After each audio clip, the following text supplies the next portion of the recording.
Vamos a comenzar explicando el estudio de las cuentas T. El estudio de las cuentas T consta el nombre de la cuenta.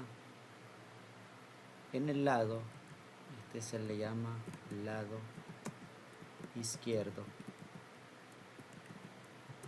Lado izquierdo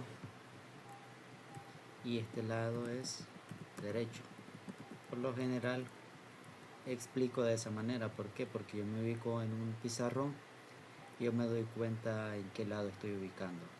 Mi lado izquierdo y mi lado derecho. En el lado izquierdo también se le conoce el débito o débito y el debe. También se le conoce debitar y cargo. Esos son nombres en términos contables. Y en el lado derecho se le conoce acreditar, haber y abono. Acá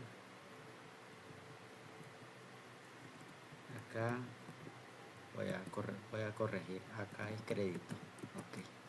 Débito, crédito, debe y haber, debitar y acreditar, cargo y abono. La suma de todo lo que esté en el debe o en el débito o en debitar o en el cargo se le conoce como movimiento deudor.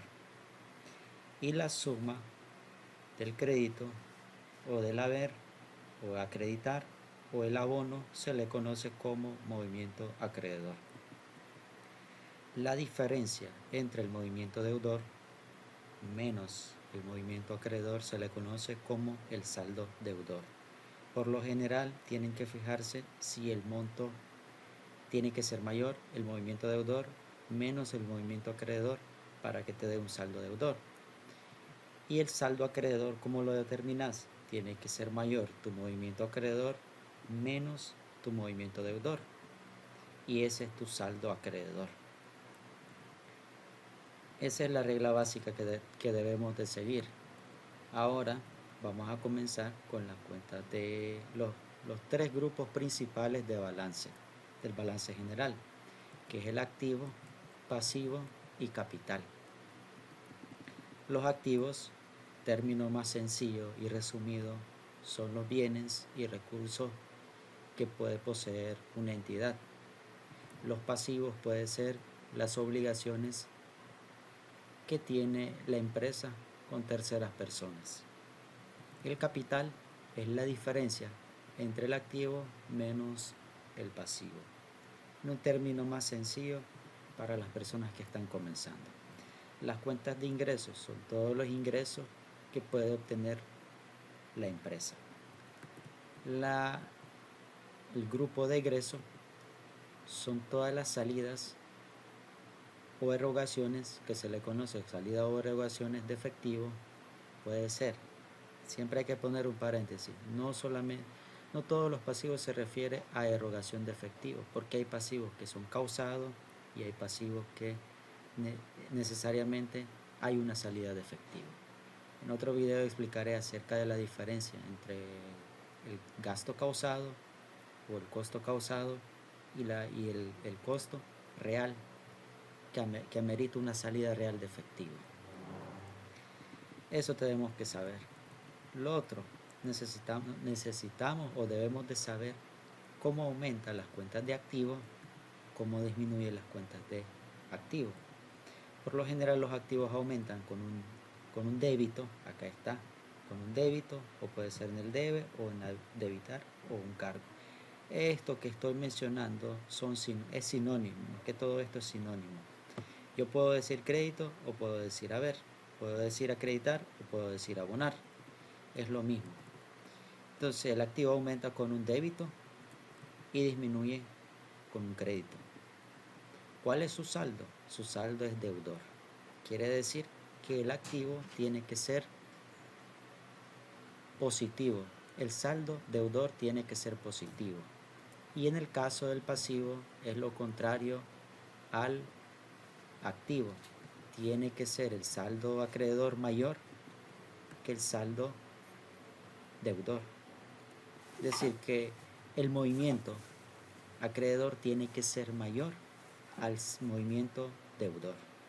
para considerarse como pasivo. Y ya saben que cómo aumenta el pasivo aumenta con un crédito y disminuye con un débito. Acá está el signo más y el signo menos. Y en el caso del capital, el capital aumenta lo mismo que el pasivo. Aumenta con un crédito y disminuye con un débito. Su saldo es acreedor. Ahí no hay donde confundirse. Su saldo es acreedor.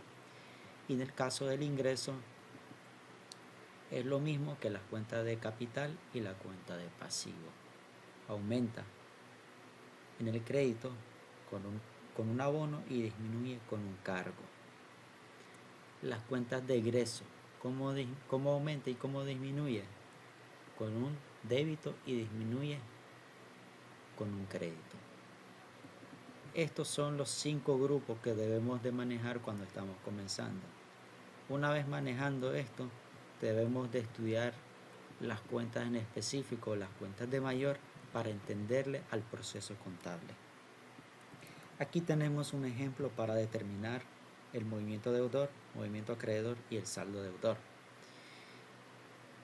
Un ejemplo de una cuenta de activo puede ser la cuenta de caja chica. Por lo general la caja chica se utiliza, puede existir caja chica fondo variable y puede existir caja chica fondo fijo. Entonces vamos a suponer que aquí es un fondo variable.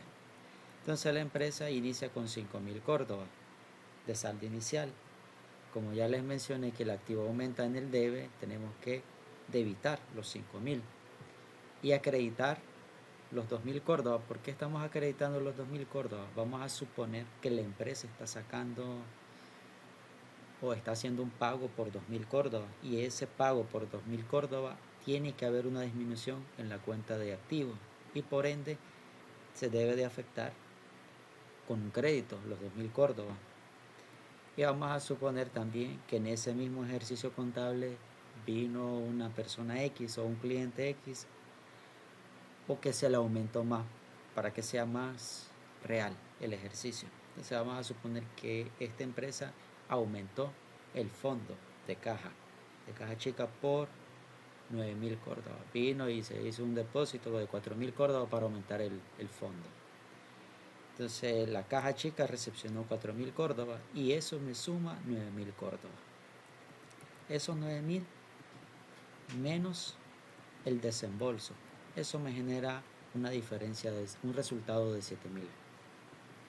La suma del movimiento deudor y lo que es la suma del movimiento acreedor. Eso me genera un saldo deudor. Un saldo deudor de 7.000. Siempre que yo afecto una cuenta del debe o una cuenta de activo, por así decirlo, tengo que afectar una cuenta de pasivo, puede ser, o una disminución en el activo mismo, o puede ser una disminución en el capital o un aumento en el capital, viceversamente. No hay una regla en sí que diga que si afecto una cuenta de activo tengo que afectar otra cuenta de pasivo, sino que tengo que analizar la transacción económica que se esté dando. Como les mencioné, puede ser en un dado caso que el mismo activo aumente, pero también que exista una disminución en el activo.